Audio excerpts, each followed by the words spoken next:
नमस्कार दोस्तों, अगर आप भी राजस्थान कर्मचारी चयन बोर्ड द्वारा नवीनतम जो पेपर पैटर्न अपनाया जा रहा है इसको लेकर कंफ्यूज है तो ये वीडियो आपको ज़रूर देखना है, जिसमें मैं नवीनतम प्रश्न और जो प्रश्न कहाँ से बनाए गए हैं उनका प्रूफ भी मैं आपके सामने लेकर उपस्थित हुआ हूँ। जिसमें सारे जो प्रूफ मैंने जो ये लगा रखे हैं ये राजस्थान की जो आरबीएससी की 11th एंड 12th की ओल्ड आरबीएससी की जो बुक्स हैं उनमें राजस्थान के शायद 2 चैप्टर दे रखे हैं। वो ये जो सारे के सारे प्रूफ है ये इन्हीं बुक से लिए गए हैं। और ये प्रश्न है जिसमें अभिकथन और कारण है। अभी आरबीएससी का ट्रेंड रहा है जिसमें वो अभिकथन और कारण दे के व्याख्या वाला प्रश्न बना रहा है और एक क्रम में जमाने का प्रश्न बना रहा है। तो इस हिसाब से अपन देखेंगे कि कहाँ से प्रश्न है जो व्याख्या वाला बन रहा है और कहाँ है जो क्रम वाला बन रहा है। इस संबंध में अपन को पहले से भी तैयार रहना है और इस वीडियो के माध्यम से आप ये तय कर पाएंगे कि भाई क्या अपने पास जो सामग्री है वो पर्याप्त है अथवा नहीं है, या फिर अपनी सामग्री को बदलना चाहिए या नहीं बदलना चाहिए। तो आप देख सकते हैं, और अगर आप सामग्री बदलना भी चाहें तो किस तरफ आप मूव कर सकते हैं। तो जैसे ये प्रश्न है कि राजस्थान खनिजों के अजायब घर के रूप में प्रसिद्ध है। राजस्थान खनिजों के अजायब घर के रूप में प्रसिद्ध है, ये अभिकथन है और इसका कारण दे रखा है कि गेरू या गेरिक खनिज केवल राजस्थान द्वारा उत्पादित किया जाता है। ये इस बुक में सीधा दे रखा है कि राजस्थान में विविध खनिजों की प्राप्ति के कारण, किस कारण, राजस्थान में विविध खनिजों की प्राप्ति के कारण खनिजों का अजायब घर कहा जाता है। अभिकथन तो क्या है, सही है, लेकिन देखो कारण है कि गेरू या गेरिक खनिज केवल राजस्थान द्वारा उत्पादित किया जाता है।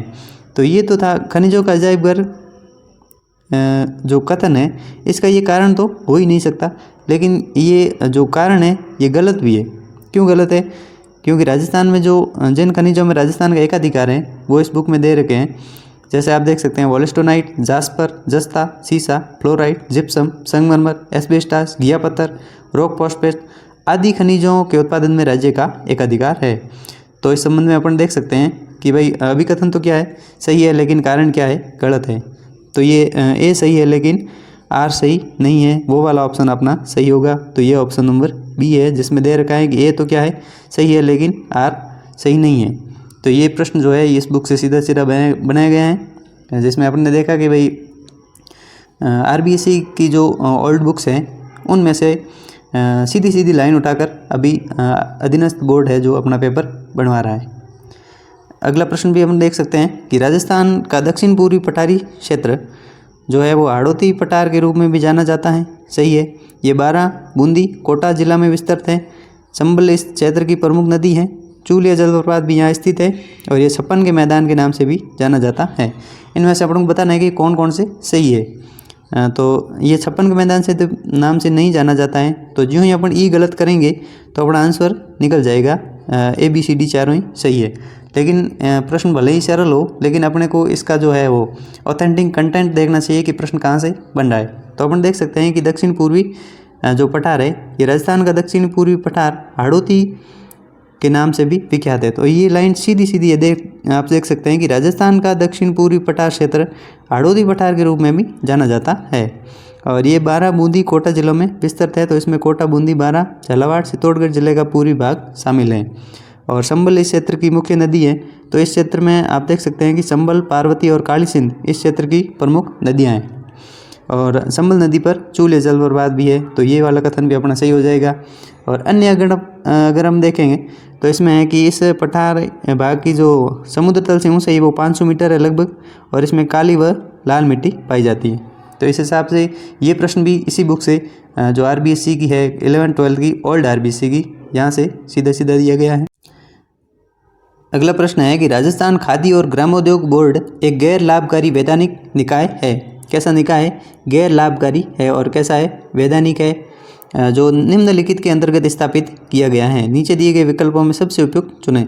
पंचायती राज संशोधन अध्यादेश 2000, राइजिंग राजस्थान 2020, सूक्ष्म स्तर और घरेलू उद्योग अधिनियम 1991 और राजस्थान खादी एवं ग्रामोद्योग बोर्ड अधिनियम 1995। तो अपन जानते हैं कि राजस्थान खादी और ग्रामोद्योग बोर्ड है इसकी स्थापना 1955 में हुई थी, लेकिन ये जो अधिनियम ऑप्शन में दे रखे हैं ये सारे के सारे 1955 के बाद के हैं।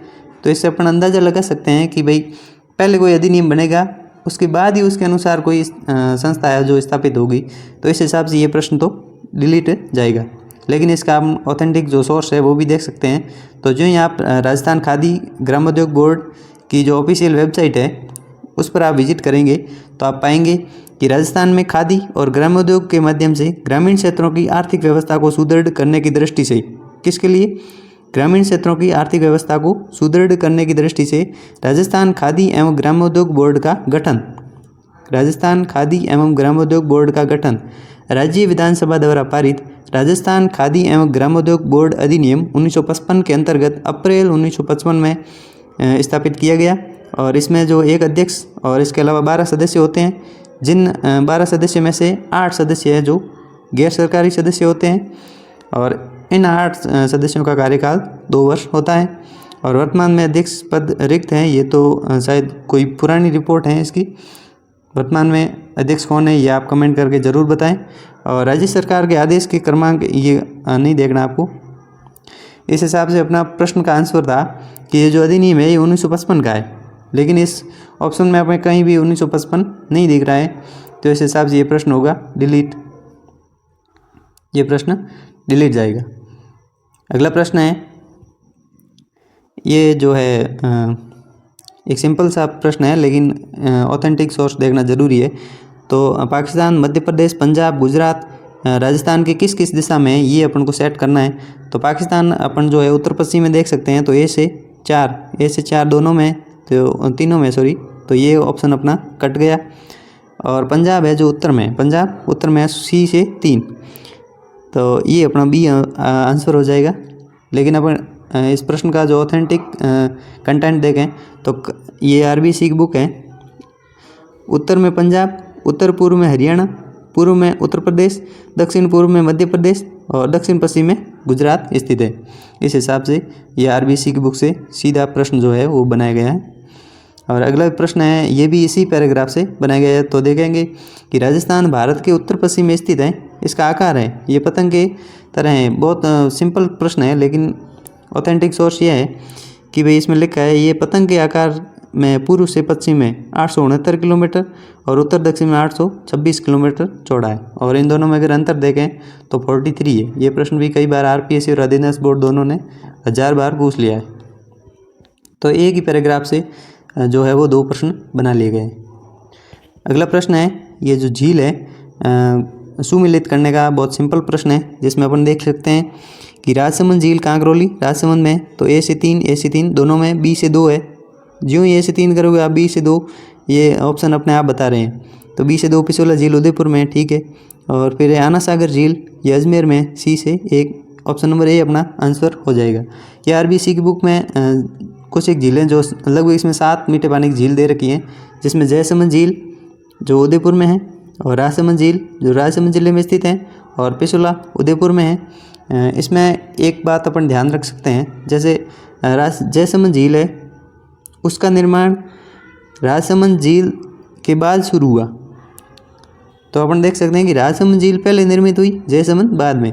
ऐसा प्रश्न आगामी परीक्षाओं में बन सकता है कि भाई इनको कालक्रम में करो, क्योंकि अभी जो है अलग ही लेवल पर अधीनस्थ बोर्ड खेल रहा है, तो ये थोड़े से ध्यान रखना है। और अगर आप हिस्ट्री के विद्यार्थी हैं या फिर हिस्ट्री में अपना थोड़ा सा नॉलेज है, तो अपन देख सकते हैं कि महाराणा जो राज सिंह है वो महाराणा जय सिंह से पहले हुए थे और महाराणा जय सिंह बाद में हुए थे। तो इस हिसाब से अपन देखा कि ये भी प्रश्न जो है वो आरबीएससी की बुक से लिया गया है। ये झीलें हैं जो मैंने लगा रखी है, जिसमें एक अपना ऑप्शन आना सागर और सिलीसेड है। तो अपन देख सकते हैं कि भाई सिलीसेड झील अलवर से लगभग 12 किलोमीटर दूर अरावली की पहाड़ियों के मध्य सूर्य में झील है, ठीक है। और आना सागर देख सकते हैं अजमेर में स्थित है और पृथ्वीराज चौहान के पितामह अन्ना जी ने इसका निर्माण करवाया था। अगला प्रश्न है कि बांसवाड़ा में माही बांध किसके किनारे स्थित है। लूणी नदी, सांबर नदी और गंगा नदी, माही नदी। इस प्रश्न का राइट आंसर तो माही नदी है, लेकिन अगर अपन देखें कि आरबीसी की बुक में है कि नहीं है, तो ये दे रखा है कि माही बजाज सागर परियोजना दक्षिणी राजस्थान की आदिवासी बहुल जो बांसवाड़ा और डूंगरपुर की ये परियोजना है, जो 1966 में हुए समझौते के अनुसार राजस्थान का हिस्सा 45 और गुजरात का हिस्सा 55% है। मतलब राजस्थान और गुजरात की संयुक्त परियोजना है, जो बांसवाड़ा में माही नदी के किनारे स्थित है, जो बांसवाड़ा के बोरखेड़ा गांव में माही बजाज सागर बांध बनाया गया है। अगला प्रश्न है जिसमें राष्ट्रीय उद्यान है और जिले सुमिलित करने। हालांकि ऊपर दे तो रखा है राष्ट्रीय उद्यान, लेकिन नीचे जो ये दे रखे हैं ये बाघ परियोजनाएं हैं, टाइगर रिजर्व है। क्योंकि राष्ट्रीय उद्यान तो कितने हैं, 3 ही है, लेकिन ऑप्शन में कितने दे रखे हैं, 4 दे रखे हैं। तो ये तो बहुत सिंपल सा सवाल है कि भाई रणथंभौर कहाँ है, तो सवाई माधोपुर में, ए से 2 option number A right answer हो जाएगा। ये आप ऑफिशियल वेबसाइट पर देख सकते हैं कि रणथंभौर टाइगर रिजर्व है जो 3 जिलों में 4 सवाई माधोपुर, करौली, बूंदी और टोंक में। और सरिस्का वाला जो है वो अलवर, जयपुर ग्रामीण, कोटपुतली बहरोड में, और इसका जो क्षेत्रफल है वो 12-13.34 स्क्वायर किलोमीटर है। और मुकुंदरा हिल्स वाला कोटा, बूंदी, झालावाड़, चित्तौड़गढ़, इसमें आपको ध्यान रखना है 12 नहीं है, 12 को इससे बाहर किया गया है। और रामगढ़ जो विस्तारी है जो कोटा और बूंदी में है, और धौलपुर करौली टाइगर रिजर्व है वो धौलपुर करौली में। अगला प्रश्न भी इसी पेपर में इसी जो मैटर से आपको मिल जाएगा। जैसे ये सरिस्का टाइगर रिजर्व है, इससे संबंधित प्रश्न है। तो दे रखा है कि भाई सरिस्का बाघ रिजर्व अजमेर में स्थित है, तो अजमेर में नहीं है। आप देख सकते हैं सरिस्का जो टाइगर रिजर्व है वो अलवर, जयपुर ग्रामीण, कोटपुतली बहरोड में है, अजमेर में नहीं है। तो ए वाला अपना गलत हो गया। तो जिसमें भी ए है उसको आप सबसे पहले उड़ा दो, ऑप्शन उड़ गया एक तो, ठीक है। और फिर हम देख सकते हैं कि जो ई है वो है कि इसका वन क्षेत्र लगभग 12-13 वर्ग किलोमीटर है। तो ये बात भी अपनी सही है, 1213 वर्ग किलोमीटर है। और ये जो है पुष्कर झील इस रिजर्व का अन्य आकर्षण है। तो डी वाला अपना कट गया। तो पहले हमने ये काट लिया था क्योंकि इसमें ए है, फिर आप डी वाले ऑप्शन उड़ा लो, अपना आंसर निकल के आ जाएगा ऑप्शन नंबर बी। क्या ये आरबीएससी की बुक में है कि नहीं है? तो आरबीएससी की बुक में बिल्कुल स्पष्ट दे रखा है कि राज्य सरकार ने 1955 में से विविध अभयारण्य घोषित किया और ये अलवर में स्थित है।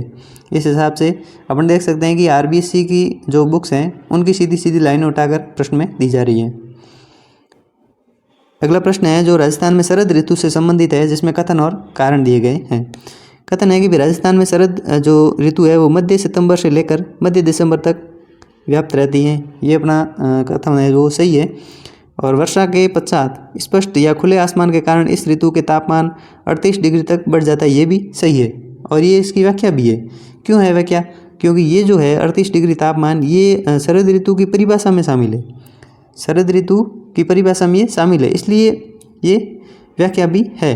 तो ए और आर दोनों सही है, आर ए की सही व्याख्या करता है, ये ऑप्शन नंबर डी में है। और फिर ये व्याख्या करता है कि नहीं करता है, ये ज़्यादातर प्रश्न है जो ऑफिशियल जो आंसर की है उस पर आधारित होंगे। तो ऑफिशियल आंसर की के हिसाब से अपन और देख लेंगे, लेकिन आरबीएससी की बुक्स के हिसाब से देखें तो ये जो शीत ऋतु है इसको 2 भागों में आरबीएससी की बुक्स ने बांट रखा है। एक शरद ऋतु या मानसून प्रत्यावर्तन काल जो अक्टूबर से मध्य दिसंबर है, और शुष्क शीत ऋतु जो मध्य दिसंबर से फरवरी तक है। और इसमें एक लाइन है कि अक्टूबर के अंत तक, मतलब वर्षा ऋतु के बाद, वर्षा ऋतु के पश्चात तक अधिकतम तापमान 35 व न्यूनतम 20 डिग्री तक हो जाता है। तो ये जो है शरद ऋतु की परिभाषा ही है एक तरफ से, तो ये मुझे लग रहा है कि इसकी व्याख्या भी है। अगला प्रश्न है जो बनास नदी से संबंधित है कि भाई वन की आशा किस नदी को कहा जाता है। तो ये आरबीएससी की बुक में स्पष्ट है कि बनास नदी को वन की आशा कहा जाता है। और ये इसकी सहायक नदियाँ जैसे बेडस है, कोठारी है, खारी, मैनाल, बांडी, धूंध और मोरेल। ये धूंध नदी आप जरूर याद रखें, धूंध नदी। अगला प्रश्न है जिसमें कथन और कारण है, शुष्क वन उन क्षेत्रों में पाए जाते हैं जहाँ औसत वर्षा 50 से 100 सेंटीमीटर रहती है। ये प्रश्न अपना जो कथन है वो सही है। कारण है कि यहाँ पाए जाने वाले जो पेड़ अबोनी और जंगली आम है, ये प्रश्न जो कारण है वो गलत हो गया। तो ए सही है, आर सही नहीं है, ऑप्शन नंबर बी। तो आर सही क्यों नहीं है? तो अपन देख सकते हैं कि उपोष्ण पर्वतीय वन है, इनमें अपन देख सकते हैं कि आम, बांस, नीम, सागवान ये वृक्ष पाए जाते हैं जो शुष्क वनों में नहीं पाए जाते हैं। तो ये भी आरबीएससी की बुक का जो है वो लिया गया है कट। अगला प्रश्न है कि लवणीय झील सांबर किस नदी से जल प्राप्त करती है? लूणी, रूपनगढ़, फलोदी, साबी। इस प्रश्न का राइट आंसर है रूपनगढ़ नदी। और सांबर में 5 नदियाँ आकर गिरती है, खारी, खंडेला, मैथा, रूपनगढ़ और अपनी तुरतमती नदी।